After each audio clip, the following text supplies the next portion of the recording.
சிலருடைய பிறந்த நாள் மட்டும்தான் அவர்கள் பிறந்த கிராமத்தை எல்லையை தாண்டி, அவர்கள் பிறந்த மாவட்ட எல்லையை தாண்டி, அவர்கள் பிறந்த மாநிலத்தினுடைய எல்லையை தாண்டி உலகெங்கும் கொண்டாடப்படுகிறது. அப்படி சில பேருடைய பிறந்த நாள் கொண்டாடப்படுகிறது என்றால் தமிழ்நாட்டில் 2, 3 அல்லது 4, 5 பேர் பிறந்த நாள் தான் கொண்டாடப்படும் என்பதை நீங்கள் அறிவீர்கள்.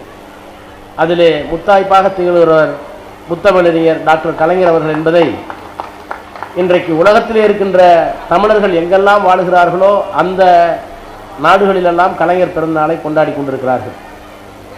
அவர் இருக்கிற போதும் பிறந்த நாள் கொண்டாடினோம், அவர் மறைந்த பிறகும் அவருக்கு பிறந்த நாள் கொண்டாடுகிறோம் என்றால் அதிலேயும் வந்திருக்கின்ற மாணவர்கள் 1000க்கும் மேற்பட்ட மாணவர்கள் வந்து அதிலே நம்முடைய பிரபாகர் ராஜா அவர்களோ மாவட்ட செயலாளருடைய வழிகாட்டுதலில் மற்றவர்களோ அவர்களுக்கு பரிசுகளை வழங்கி அந்த மாணவர்களுக்கும் கலைஞரை பற்றிய செய்தி போக வேண்டும் என்கின்ற அந்த உணர்வோடு இந்த நிகழ்ச்சியை நடத்தி கொண்டிருக்கிறார்கள் என்றால் அவர்களையும் நான் இங்கே பாராட்ட கடமைப்பட்டிருக்கின்றேன்.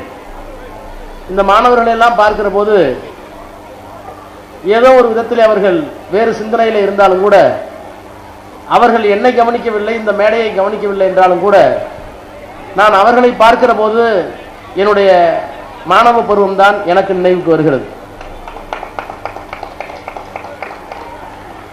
ஒரு பழுத்த காங்கிரஸ் குடும்பத்திலே பிறந்தவன் நான். காங்கிரசுக்காக சிறு வயதிலே காளை மாட்டு சின்னத்தில் ஓட்டு கேட்கிற போது ஓட்டு கேட்கிறவர்களோடு கூடயே போன ஒரு 5 வயது சிறுவன் நான். இன்றைக்கும் என்னுடைய குடும்பத்திலே காங்கிரஸ் கட்சிக்காரர்கள் தான் அதிகமாக இருப்பார்கள். ஆனால் நான் மட்டும் திராவிட முன்னேற்ற கழகத்திலே மத்திய அமைச்சராக, துணை பொதுச் செயலராக, நாடாளுமன்ற உறுப்பினராக எப்படி வந்தேன் என்றால் இந்த மாணவ பருவத்தில் என்னுடைய மனக்குளத்தில் எரியப்பட்ட ஒரு கல் தான் காரணம். அந்த கல் கலைஞர். பேசாம உட்கார்ந்துருந்தேன். தமிழ் ஒப்பித்தல் போட்டி நடக்குது, நீ இந்த கவிதையை மட்டும் படிச்சுன்னா உனக்கு பரிசு கிடைக்கணும்னு எங்க வாதியார் சொன்னார். நான் செவனேன்னு இருந்தேன். காலையில் பொட்டு வச்சுக்கிட்டு திருநீர் வச்சுக்கிட்டு நான் உண்டிய வேலை உண்டுன்னு இருந்தேன். சரி, வாத்தியார் சொல்றதுதான் இந்த கவிதையை படித்து 8ஆம் வகுப்பு படிக்கிற போது தமிழ் ஒப்புவித்தல் போட்டியில் கலந்துக்கிட்டு அந்த கவிதையை முழுசாக மனப்பாடம் பண்ணி ஒப்பிச்சேன். ஒரே கைத்தட்டல், ஒரே பரிசு மலை. பள்ளிக்கூடத்தில் முதல் பரிசு, மாவட்டத்தில் முதல் பரிசு, மாநிலத்தில் முதல் பரிசு. அப்படியே பேசி பேசி வந்துதான் கலைஞர் என்ற ஒரு மனிதனை படித்த காரணத்தினால் அண்ணாவை படித்து, அண்ணாவை படித்ததால் பெரியாரை படித்து, பெரியாரை படித்ததால் அம்பேத்கரை படித்து, அம்பேத்கரை படித்ததால் மார்க்ஸை படித்து இன்றைக்கு உங்கள் முன்னால் திராவிட முன்னேற்ற கழகத்துடைய துணை பொதுச் செயலாளராக இருக்கிறேன் என்றால் அதற்கு காரணம் இந்த மாணவ பருவத்தில் என் மீது கலைஞர் என்ற மகத்தான மனிதரை விதைத்த என்னுடைய ஆசிரியர் தான். நிறைய சொல்லலாம், நேரம் இதை முடிச்சு நிகழ்ச்சிக்கு போகணும். அண்ணா மறைந்த நேரம், அண்ணா மறைந்த போது கலைஞர் கவிதாஞ்சலி எழுதினார் அண்ணாவுக்கு புகழஞ்சலி செலுத்துவதற்காக. அந்த சோகத்திலும் அவருக்கு ஒரு கற்பனை. அண்ணா எப்படி பிறந்தார் என்றால், திருவள்ளுவருக்கு பிறகு தமிழ்நாட்டை காப்பாற்றுவதற்கு, தமிழ் மொழியை காப்பாற்றுவதற்கு ஆளே இல்லை. திருவள்ளுவர் செத்து போயிட்டார் 2 ஆண்டுகளுக்கு முன்னால. எனவே தமிழன்னைக்கு வருத்தம், 2000 ஆண்டு காலமாக நமக்கு நல்ல புதல்வர்கள் இல்லையே என்று வானுலகத்தில் இருக்கின்ற மூட நம்பிக்கை தான். வானுலகத்தில் இருக்கிற வள்ளுவரை போய் இந்த தமிழன்னை போய் பார்த்தால், வள்ளுவர் அந்த உலகத்தில் இருக்கார். கலைஞர் சொல்றாரு, அண்ணன் இவர் போய் அங்க பார்த்தார். யாரு? திருவள்ளுவர் போய் தமிழன்னை பார்க்கறாங்க. பார்த்த உடனே அவர் கேட்கிறாரு, என்னம்மா இங்க வந்துருக்கீங்கன்னு திருவள்ளுவர் கேட்கிறார். பாடினால் தமிழன்னை, சோகப்பாட்டு பாடினால் தமிழன்னை, ஓடினால் ஓடினால் ஒரு வழியும் கிடைக்கவில்லை, புவியூர் விட்டு புகழூரில் வாழுகின்றான் கவியூர் பெருவேந்தன் குரலாசான். ஆண்டு சென்று அருமை மகனே வேண்டுகோள் ஒன்று வைத்தேன் என்றான். தோன்றுகின்ற இடமெல்லாம் தங்கம் வரும் தமிழகத்தில் நீ மீண்டும் பிறந்திட வேண்டும் என்றான். எதற்கு தங்கம் எடுக்கவா என்றான் குரலோன். வள்ளுவர் கேட்கிறார், இந்த அம்மா தங்க வர தமிழ்நாட்டில் போய் மீண்டும் மீண்டும் பிறக்கணும்னு கேட்டாங்களாம்.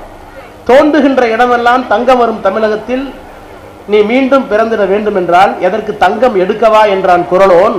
இல்லை, தமிழர்கள் மனமெல்லாம் தங்கமாக ஆக்க என்றான். நீ வந்தாதான் தமிழெல்லாம் தங்கமா ஆவான். இன்றென்ன ஆயிற்று என்றான் குரலோன். வள்ளுவர் கேட்கிறார், இன்னைக்கு என்ன ஆச்சு? இன்றென்ன ஆயிற்று என்றான். சென்றடைய குடில் இல்லை ஏழைக்கென்றால் அழுத கண்ணை துடைத்தவாறு அமுதமொழி வள்ளுவனும் ஆழ விழுதனைய கைகளாலே அணைத்துக் கொண்டு கற்கண்டே தேன்காகே திருக்குறளே நான் எங்கே பிறக்க வேண்டும் என்றான் வள்ளுவன். கற்கண்டே தேன்பாகே திருக்குறளே என்றழைத்த தமிழன்னை நீ காஞ்சியிலே பிறந்திருக்கின்றான், பிறந்திட்டான் நம் அண்ணனாக, அறிவு மன்னனாக. இது அவர் கொடுத்த கவிதை. அப்புறம் அந்த கவிதை பெருசா வரும். அண்ணா மறைக்கிற போது சொல்லுவார், நிழல் நீதான் என்றிருந்தோம், கடல் நிலத்தில் நிழல் தேட போய்விட்டாயே, நியாயம்தானா? நீ கண்மூடி சிந்திக்கும் பேரழகை கண்டுள்ளேன் என்று மண்மூடி கொண்டுள்ளே காணாமல் தடுப்பது என்ன கொடுமை? இப்படியே சொல்லி ஒன்னு இடத்துல நான் வரும்போது உன் இதயத்தை இரவலாக தந்திடலான்னு முடியும். இது எனக்கு ஒண்ணுமே தெரியாது 8வது படிக்கும்போது. இந்த கலைஞருடைய கவிதையை என் கையிலே கொடுத்து அதை நான் வாசித்த காரணத்தினால் வாசித்து வாசித்து வாசித்து இன்றைக்கு உங்கள் முன்னால் நின்று கொண்டிருக்கிற ராஜா 6 முறை நாடாளுமன்ற உறுப்பினராக 3 முறை மத்திய அமைச்சராக இருக்கிறேன் என்றால் கலைஞரை படித்தவருடைய விளைவு என்பதற்காக சொல்லுகிறேன். எனவே மாணவ கண்மணிகளுக்கு சொல்லுகிறேன், கலைஞரை படியுங்கள், அண்ணாவை படியுங்கள், பெரியாரை படியுங்கள். நீங்களும் ராஜாவல்ல, அதையும் தாண்டி வருவீர்கள் என்ற நம்பிக்கையை உங்களோடு பேசுகிறேன். அவர் ஆற்றாத துறை இல்லை. அதே கவிதையில் சொன்னார் அண்ணா யார் என்று. நான் கலைஞரை வைத்துக் கொண்டே ஒரு முறை சொன்னேன். அண்ணாவை சொல்லுவார் தலைவர் என்பார், தத்துவ மேதை என்பார், நடிகர் என்பார், நாடக வேந்தர் என்பார், சொல்லாற்றல் சுவைமிக்க எழுத்தாற்றல் பெற்றார் என்பார், மனிதர் என்பார், மாணிக்கம் என்பார், மாநிலத்து அமைச்சர் என்பார். அத்தனையும் தனித்தனியே சொல்வதற்கு நேரமற்றோர் நெஞ்சத்து அன்பாலே அண்ணா என்ற ஒரு சொல்லால் அழைத்திடவே அவர் என்னை பெயரும் தந்தார். நான் கலைஞர்கிட்ட சொன்னேன், என்ன நினைச்சு எழுதியோ தெரியல அண்ணாவை பத்தி, இத்தனையும் உங்களுக்கும் பொருந்துகிறது, இத்தனை கூறுகளும் உங்களிடத்திலே இருக்கிறது என்று அவரை சொன்னோம். அவரை பற்றி பேசினால் மணிக்கணக்கிலே பேச வேண்டும். காமராஜர் கல்வி கண்ணை திறந்தவர் என்று சொல்வார்கள், பள்ளிக்கூடங்களை திறந்தார். ஆனால் கல்லூரிகளை தமிழ்நாடு முழுக்க திறந்து மேல்நிலை படிப்பை தாழ்த்தப்பட்டவனுக்கும் பிற்படுத்தப்பட்டவனுக்கும் திறந்து வைத்தவர் கலைஞர். இன்றைக்கு கலைஞருடைய திட்டம் இல்லாமல் தமிழ்நாட்டில் ஒரு மனிதன் வாழவே முடியாது. ஒரு விவசாயி போய் பச்சை போட்டான் அழுத்தி மின்சாரம் ஃப்ரீன்னு சொன்னா அங்கே கலைஞர் இருக்கிறார். ஒரு மாணவன் போய் அமர்ந்து தட்டிலே முட்டையை சாப்பிட்டால் அங்கே கலைஞர் இருக்கிறார். சமத்துவத்தில் ஒரு குடியிருந்தால் அவர் அங்கே இருக்கிறார். இப்படி சொல்லிக்கொண்டே போகலாம். இன்றைக்கு அவருடைய மகன் தாய் 8 அடி பாயும் என்றால் குதிரை குட்டி 10 அடி பாயும் என்பதை போல இன்றைக்கு அவருடைய மகன் மாணவ கண்மணிகளுக்கு எத்தனையோ திட்டங்கள், தவப்புதன் திட்டம். நான் ஊட்டி கல்லூரி நம்முடைய மாசவர்கள் வந்து பல்வேறு வசதிகளை திறந்து வைத்தார்கள். அந்த கல்லூரிக்கு மத்திய அரசாங்கத்திலிருந்து வருவதற்கு நானும் ஒரு காரணம். அந்த நீலகிரி நாடாளுமன்ற உறுப்பினர் வகையில் அந்த கல்லூரிக்கு சென்று பார்த்தபோது பிள்ளைகளை எல்லாம் பார்த்து கொண்டு வந்தேன். அதிலே ஒரு பெண்மணி என் கையை பிடித்து கொண்டு, அண்ணா அப்பா முதலமைச்சருக்கு என்னுடைய வணக்கத்தை சொல்லுங்கள், நான் ஒரு மருத்துவர், பார்பர், சிகை அலங்காரம் செய்து உங்களுடைய மகள், மெரிட்ல படிச்சு இங்க வந்துட்டேன். மற்ற பிள்ளைங்கள்லாம் சினிமாவுக்கு போகும், கடைக்கு போகும், துணிமணி வாங்கும். நான் கூச்ச சுபாவத்தில் தாழ்வு மனப்பானையில் உட்காந்துருப்பேன். அப்பதான் முதலமைச்சர் அறிவித்தார் மாதந்தோறும் 1000 ரூபாய். அந்த 1000 ரூபாயில தான் நான் மற்றவர்களுக்கு மத்தியில் தலைநிமிரோடு இருக்கிறேன் என்று சொன்னார். எனவே கலைஞராக இருந்தாலும் அவருடைய பிள்ளையாக இருந்தாலும் பெரியாருடைய தத்துவத்தை, அண்ணாவினுடைய கொள்கையை தாங்கி இந்த தமிழ்நாட்டுக்காக வாழ்ந்து கொண்டிருக்கிற அந்த மகத்தான மனிதர்கள் அன்றைக்கு இருந்தார்கள். இன்றைக்கு அவர்கள் இல்லை. அவர்களின் வடிவமாக இருக்கின்ற மாண்புமிகு முத்துவேல் கருணாநிதி ஸ்டாலின் என்கின்ற இந்த மாமனிதர் நமக்கு அரணாக இருக்கிறார். அவருக்கு பின்னால் அணிவகுப்போம். கலைஞர் புகழ் ஓங்குக என்று சொல்லி விடைபெறுகிறேன். நன்றி, வணக்கம்.